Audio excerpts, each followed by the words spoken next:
the sun is going to begin to be diverted, right? It'll be diverted, which leaves a lot of infrared, a lot of I'll term it photon lock, with certain wavelengths of light to be stuck on the surface of the planet, superheating portions of our atmosphere almost in a band type process. That will absolutely burn one part of the Earth, while the other part of the Earth is inundated or overwhelmed with moisture. And so that's going to cause the highest winds we have ever seen on planet Earth. And that's upcoming in the winter. It'll begin this winter. Some of the highest winds. And some of the heaviest snow, because we could have snow in a place. Imagine a place having 4, 5, 6, 7 feet of snow one day, right? The next day is 82 degrees.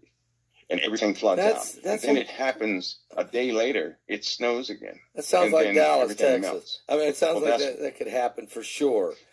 We've seen, do you know how many people would be? People would be hurt. That'd be devastating. That's going to be more life lost because we're not really prepared for that type of situation. So here's what it says in Revelation 16, in verse 8. It says, "The fourth angel poured out his vial upon the sun, and power was given unto him to scorch men with fire. Men were scorched with great heat, and they blasphemed the name of God, which had power over these plagues, and they repented not to give him glory." So this was, we were told in the end days that this very thing you're saying is going to happen, but probably way worse than what we've seen it right now. I mean, it's coming. It's moving toward that, right? Yeah, I think we'll have flash burn at that time, Pastor Paul. I honestly believe that at that time, during the close exchange, that the actual outer atmosphere of the sun will be arced out, shearing the face of the earth at certain times, which means vitrification on mountaintops, on sides of mountains. That's when dirt and rock and sand turn to glass. That's when rocks and everything else transmutes. Has it happened before? You better believe it. There's an entire mountainside they found at the beginning of the year that is glass. Right under that crustal layer is glass. It's glass. And so we're going to have these same situations again. Not only that, but this some of the changes in the sun are also going to cause extreme volcanism. Right, so the air is going to be very difficult to breathe for a lot of people. Ash environment. So well, what about these 42 pairs of rogue objects that James Webb Space? I cannot. What is it's in Orion? Okay, Pastor Paul. So is that the what are they doing? Since they're having disclosure, let's go ahead. Okay, they've known about Orion since World War II. Right? Okay. It was, I have to speak like this, some sort of a book, but during World War II, that's when they found out about hybrids. Okay. And they looked into Orion. That's when we got all the German scientists and all the warlocks. And just in case people don't know, Operation Werner von Braun. Werner von Braun.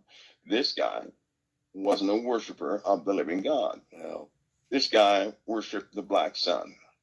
Just so you know that. Yeah. And so anybody who was working for him or doing anything for him, I wouldn't trust anything they say. That's just a small little tidbit there. So we got the warlocks and the scientists. They kind of went hand in hand a little bit. Yeah, they were one and the same. They were high level. All of them were experts in that little witchcraft thing they were doing. Right. Anyway, but they were very smart at their craft. Yeah. But during World War II, they found out about that. And they told us about Orion, which when all these telescopes began to go forward, was actually to launch bigger telescopes and probes. Why? Because they're trying to verify things even at that time. So when the Voyagers went up, they detected perturbation. Something that shouldn't have pulled at both of them. So they verified the source of that pull. They've been tracking that ever since. The Vatican tracks it too. And Orion is very active. You can't see how active it is with the naked eye. And this is what they wanted to verify. So it's just very difficult to believe. Well, if they're telling people that, and they know people are going to start looking in that direction, we might want to go ahead and get ready for the introduction of real devils to people, because that's coming next, when they introduce devils to people.